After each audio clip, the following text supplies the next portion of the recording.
Guys बोल रहा हूँ। मैं आपको डॉक्टर अंबेडकर के बारे में बताऊंगा आज।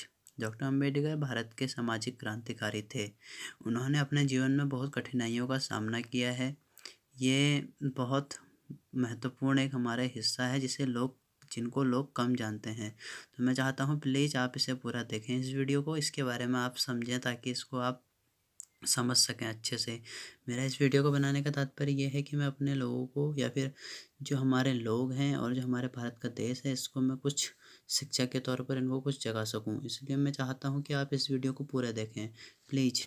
मैं चाहता हूं इस वीडियो से आप लोगों को कुछ पता चले और आप इसका एक निष्कर्ष निकाल कर प्लीज़ मुझे कमेंट में बता दें। और मैं आपको बता रहा हूँ कि डॉक्टर अंबेडकर का जन्म 14 अप्रैल 1891 में मध्य प्रदेश में हुआ था। डॉक्टर अंबेडकर एक सामाजिक क्रांतिकारी थे, लेकिन उनके जीवन में कभी बहुत कठिनाइयों का एक बोझ जैसे टाइप का था। और डॉक्टर अंबेडकर के बारे में मैं आपको एक कहना चाहूँ कि डॉक्टर अंबेडकर अस्पृश्यता, यानी जो अस्पृश्यता होती है, अस्पृश्यता का मतलब होता है अछूतपन। अछूतपन हिंदू समाज का एक कलंक है जो भारत के अलावा अन्य देशों में कहीं पर नहीं मिलता है। यहाँ के अन्य धर्मों में जहाँ भी यह पाया जाता है कि वह हिंदू धर्म से हो, वहाँ गया हो, या फिर वो मतलब कैसे भी उसको उत्पन्न कर सकते हैं। तो डॉक्टर अंबेडकर का मानना था कि जो जाति है वो एक बहुत भारत के लिए मतलब जाति एक अच्छी नहीं है। तो इसलिए मैं चाहता था कि मतलब मैं आपको ये बताना चाहता हूँ कि अस्पृश्यता का मतलब क्या होता है। अस्पृश्यता के अकॉर्डिंग ये होता है कि जो ऊंच नीच की भावना लोगों में होती है, वे एक गंदी भावना के रूप में उपयुक्त करती है, जिसके अकॉर्डिंग लोग इसको बहुत गलत सोच पर इसके अलग अलग निष्कर्ष निकालते हैं। तो मैं चाहता हूँ कि इस भारत में अस्पृश्यता का अंत होना बहुत ज़रूरी है, क्योंकि जो डॉक्टर अंबेडकर का शुरू से ही विचार था कि यहाँ पर जो कानून द्वारा इस कुशलसित भावना का निर्मूलन करना चाहिए। डॉक्टर अंबेडकर और राव बहादुर श्रीनिवासन ने गोलमेज सम्मेलन की अल्पसंख्यक समिति को जो प्रतिवेदन दिया था, उसमें उन्होंने यह मांग रखी थी कि नागरिक माना जाए और मौलिक अधिकार तथा अछूतपन को गैर कानूनी घोषित किया जाए।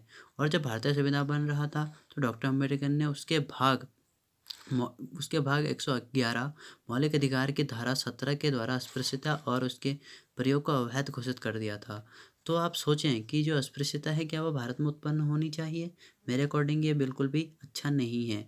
तो मैं आपको बता दूं कि जब सन 1952 में नागरिक अयोग्यता निवारण अधिनियम पारित कर अस्पृश्यता के व्यवहार के लिए सजा निर्धारित की गई थी, तो कार्यपालिका और प्रशासन ने इसको लागू कर रहा था। कुछ वर्ष पूर्व महाराष्ट्र राज्य में गोविंदगरे और श्रीभा लिमये द्वारा 206 गाँवों में दलितों की स्थिति के बारे में अध्ययन किया गया था। इस दलित शीर्षक अध्ययन से पता चलता है कि 90% दलित अब भी गाँव में बाहर रहते हैं। तो आप जानें कि अगर जब हम लोग कुछ बातें इस तरीके से वायरल करें तो शायद कुछ इससे फ़र्क पड़ सकता है। तो मैं आपको और बातें कुछ कहना चाहता हूँ जो एक इम्पोर्टेंट्स है। आप देखो, डॉक्टर अंबेडकर ने कुछ बातें और कही थी जो शिक्षा पर आधारित थी। शिक्षा, डॉक्टर अंबेडकर उच्च शिक्षा, खास तकनीकी और प्रौद्योगिकी शिक्षा को दलितों की उन्नति में कुंजी भी कहा करते थे। उन्होंने कहा था कि जब तक एक बहुजन समाज या फिर दलित समाज या पिछड़ी जाति के लोग जब तक ये शिक्षा का महत्व नहीं समझ पाएंगे तो हमारे लोग समाज पे आगे नहीं उठ पाएगा। मैं आपको इसके बारे में यह बताना चाहता हूँ कि जो डॉक्टर अंबेडकर थे, उन्होंने शिक्षा के बारे में बहुत कुछ कहा था। अब शिक्षा जो है, अभी एक आधुनिक युग में शिक्षा सरकार के प्रमुख कर्तव्य भी है।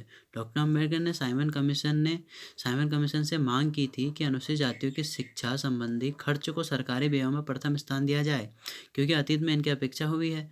फिर इसके बाद क्या हुआ? पूना पैक्ट की धारा 9 में एक धारा यह भी थी कि सरकार दलितों की शिक्षा पर समुचित व्यय करें। और अगर जब ये बात यहाँ तक ही नहीं सीमित है, इस पे गोलमेज सम्मेलन की अल्पसंख्यक नीति को डॉक्टर अंबेडकर और राव बहादुर श्रीनिवासन ने जो संयुक्त स्मारक पत्र दिया था, उसमें कहा गया था कि अछूतों की शिक्षा के लिए समुचित खर्च की व्यवस्था करने के लिए धारा सभाओं तथा कार्यपालकों पर उत्तरदायित्व सौंपा जाए। लेकिन डॉक्टर अंबेडकर वायसराय के कार्यपालक परिषद 1942 और 46 के अंतर्गत में वे सदस्य थे। तो उनके प्रयासों से दलितों की शिक्षा के लिए 3 लाख रुपए का अनुदान प्रदान हुआ था। अब आप सोचें कि शिक्षा इस तरीके से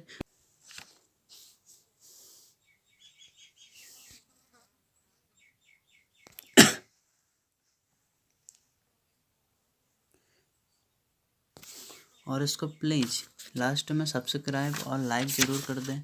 मैं आपसे यही विनती करूँगा कि आप इसको ज़रूर लाइक कर दें और इसको आप सब्सक्राइब भी करें, लाइक भी कर दें प्लीज़। अगर जब आप नए हैं तो इसको आप सब्सक्राइब और लाइक ज़रूर करें। Nice to meet you. और आपको वीडियो अच्छी लगी है तो बहुत अच्छा हुआ कि आपको वीडियो अच्छी लगी होगी। और आपको लाइक करना है और सब्सक्राइब भी करना है। ओके।